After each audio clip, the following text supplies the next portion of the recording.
Martial صاحب، یہ تو قصوری صاحب نے ایک تجزیہ دیا.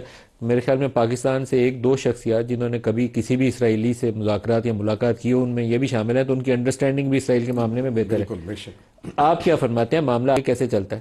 بس میں آپ کی جو انٹروڈکشن تھی اور جو قصوری صاحب کہہ رہے ہیں، میں بالکل اس سے اتفاق کرتا ہوں، نمبر ون. اور یہ امید کرتا ہوں کہ یہ کہیں نہ کہیں یہ جو اگریمنٹ ہے یہ جلد از جلد ہو جائے. جلد از جلد اس لیے ہونا ضروری ہے کیونکہ سپوائلرز بہت زیادہ بیچ میں آ جاتے ہیں. سپوائلر سے مطلب یہ نہیں ہے کہ صرف اسرائیل سپوائلر ہے، یعنی ود ان دیئر اون اپنا کنٹری، یعنی امریکہ کے اندر بھی بہت سے ایسے لوگ ہیں جو کہ یہ چاہتے ہیں کہ شاید یہ اس کو طول ملے ساری چیزوں کو. اسپیشلی دی وار انڈسٹری کے جو مغلز ہیں وہاں پہ، وہ تو چاہتے ہی یہی ہیں کہ سارا وقت کوئی نہ کوئی کانفلکٹ دنیا میں چلتا رہے. اس وقت بھی اگر آپ کو شاید علم ہی ہوگا، کوئی 100 سے 130 کانفلکٹس اس وقت پوری دنیا میں چل رہے ہوتے ہیں، جس میں آرمز کی جو ہے نا سب سے زیادہ کیا کہتے ہیں گڈی جو ہے، اور سب سے زیادہ منافع جو ہے وہ صرف وار انڈسٹری کے لوگ اور مغل ہی فائدہ اٹھا رہے ہوتے ہیں اس چیز کا.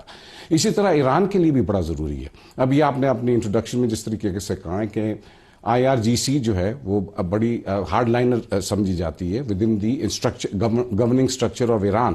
ماڈریٹس بھی ہیں وہاں پہ اور ہارڈ لائنرز بھی. جتنا اس کو ڈیلے کرتے چلے جائیں گے اتنا ہی زیادہ پریشر ان کی پولیٹیکل گورنمنٹ میں یا ماڈریٹس کے اوپر آتا چلا جائے گا.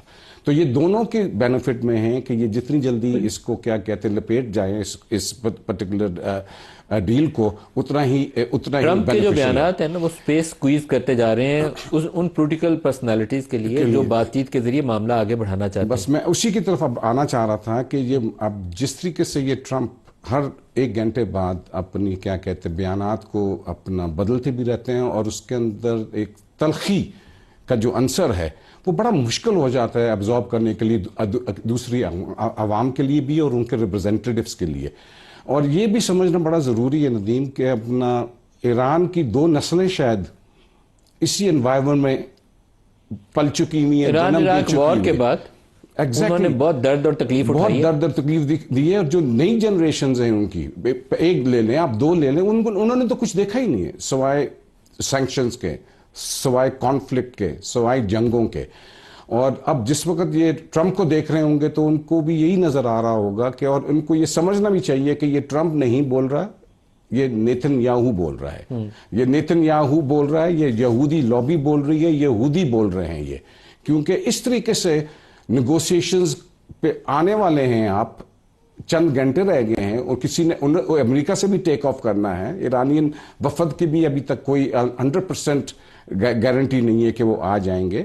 امید سب کو ہے، دونوں کا سب کو ہے کہ سب پہنچ جائیں گے یہاں کل صبح تک. لیکن اس طرح کی بیان بازی ایسی نیگوسیشن سے پہلے کبھی نہ دیکھی، نہ میرا خیال ہے کبھی فیوچر میں اس طرح کی نظر آئیں گی. ایئر مارشل صاحب، جو ایران جنگ کے بعد کی دنیا ہے وہ آپ کو کیسے نظر آتی ہے؟ یہ پورے خطے کے اندر الائنمنٹ چینج ہوگی. یورپ کے ہم نے پہلے ڈسکس کیا ہے کہ وہاں نئے ہمیں UK کی، اسپین کی، اٹلی کی ایسی پوزیشن دیکھنے میں ملی ہے جس کی ہم ریسنٹ پاس میں پہلے توقع نہیں تھے رکھتے.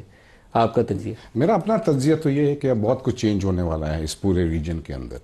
اور یہ ابھی تو ہم بائی لیٹرل ٹاکس کو دیکھ رہے ہیں، یہ الٹیمیٹلی ملٹی لیٹرل ٹاکس میں یہ موو کرے گا اس ٹورڈز دیٹ سائڈ. اس لیے کہ یہ صرف سعودی اپنا ایران یا اسرائیل کا صرف مسئلہ نہیں ہے اس پورے ریجن کے اندر.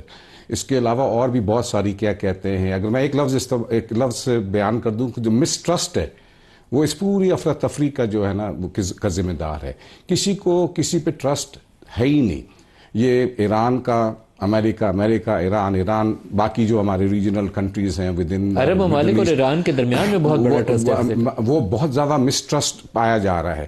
اب جو اس چیز جو نکلنے والی ہے وہ یہ ہے کہ سب سے اب اس کے بعد جو اپنا نیگوسیشن یا جو اگریمنٹ چلیں گی، جو مس انڈرسٹینڈنگز ایگزسٹ کرتی ہیں with in the Middle East, because اب میرا خیال ہے ہمارے مڈل ایسٹرن کنٹریز کو بھی یہ سمجھ میں آ جانی چاہیے، آ چکی ہوگی کہ یہ ڈیوائڈ اینڈ رول کا جو کانسیپٹ ہے، یہ سپر پاورز یا جو دوسرے پاورز ہوتی ہیں ان کا ایک کوشش ہوتی ہے کہ ڈیوائڈ اور رول کریں.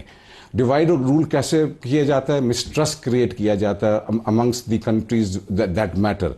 اور انہوں نے یہ ڈیوائڈ اینڈ رول کا جو ایک سلسلہ چلایا ہوا ہے اپنے بینیفٹ کے لیے، اس میں یہ سب لوگوں کو آپس میں ایک ماحول کریٹ کر دیا جس میں ایک افراتفری کا ماحول بن گیا. یہ اب کریکٹ ہونے کو جا رہا ہے یہ کیونکہ سمجھ میں آ چکی ہوئی. آپ نے اب نگمانہ صاحبہ نے پوری جو اپنا یورپ کا جو نقشہ کھینچا ہے اس کے اندر کوئی بھی ایک قسم کا نیٹو کی جو الائنس ہے وہ ایک قسم کی ٹوٹ گئی ہوئی ہے. یہ میرا خیال ہے پہلی دفعہ کہ شاید وہ امریکہ کے ساتھ یہ کھڑے نہیں ہوئے ہیں. اور نہ صرف یہ کہ جو آپ نے نام لیے تھے اسپین وغیرہ کے, انہوں نے تو بالکل صاف کہا ہے کہ جی ہمیں یہ بالکل منظور ہی نہیں ہے, جو ہو رہا ہے یہ غلط ہو رہا ہے, جو کیا ہے وہ غلط کیا ہے, یہ ہونا نہیں چاہیے تھا. تو اور یہ چیز سلسلہ آپ کو اپنا ندیم 7 اکتوبر 2023 سے یہ چل رہا ہے سلسلہ.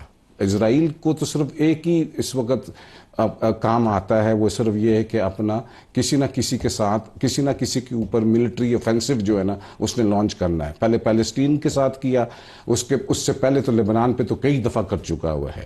حزب اللہ ہو گیا ہے, حماس ہو گیا ہے, ہوتیز ہو گئے, یہ سب کے سب کو انگیج کیا ہوا ہے. تو اب میرا خیال ہے سب کو سمجھ میں آ گئی ہے کہ اگر ہم نے اس چیزوں کو درست نہ کیا تو کل کو آج ایران ہے, کل کو کسی اور کی باری آئے. ماسٹر صاحب جو ابھی ترکی میں اجلاس ہوا ہے جس میں پاکستان, ترکی, سعودی عربیہ اور مصر بھی تھے صاحب. مصر تھوڑا سا مجھے لگا تھا سرپرائزنگلی کہ وہ شاید ابھی اس معاملے میں فٹ نہیں بیٹھتا, لیکن پاکستان, ترکی, سعودی عرب بڑے نیچرل الائے بنتے ہیں ڈیفنس کے معاملے میں, سیکورٹی کے معاملے میں. دیکھتے ہیں کہ یہ معاملات آگے چل سکتے ہیں. جی بالکل چل سکتے ہیں, بالکل چل سکتے ہیں. اور کیا کہتے ہیں یہ اسٹرانگسٹ ہیں as far as the military powers are concerned اس میں.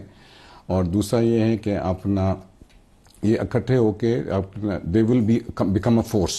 تو ابھی آئی تھنک جس طرح ہم اب بات کر رہے تھے کہ بہت کچھ چینج ہوتا نظر آ رہا ہے. ایک تو یہ وجہ ہے ان کی کیا کہتے ہیں ملنے کی. دوسرا آئی تھنک جو امپورٹنٹ وجہ ہے وہ یہ ہے کہ جو ایران کے ساتھ پہلے بھی یہ چاروں اکٹھے ہو کے ایران کے اوپر ایرانی لیڈرشپ کو قائل کرنے کی کوشش کر رہے تھے کہ جی اس کو ڈیل کریں آپ اس چیز کا, لیکن وہ بھی اس کا ایجنڈا کا آئٹم ہو ختم ہو رہا ہے. لیکن اس معاملے میں سعودی عرب نے بہت ہی بیلنسڈ رویے کا مظاہرہ کیا ہے کہ سعودی سائٹس ہٹ بھی ہوئی ہیں تو انہوں نے ریٹیلیٹ نہیں کیا. بہترین. تو آج بھی پاکستانی فورن منسٹر نے سعودی فورن منسٹر سے بات کی ہے, 2 دفعہ سعودی فورن منسٹر نے ایرانین فورن منسٹر سے بات کی ہے. That's a big change. اس میں بالکل, اور سب ممالک جو ہیں مڈل ایسٹ کے انہوں نے بڑی ریسٹرین شو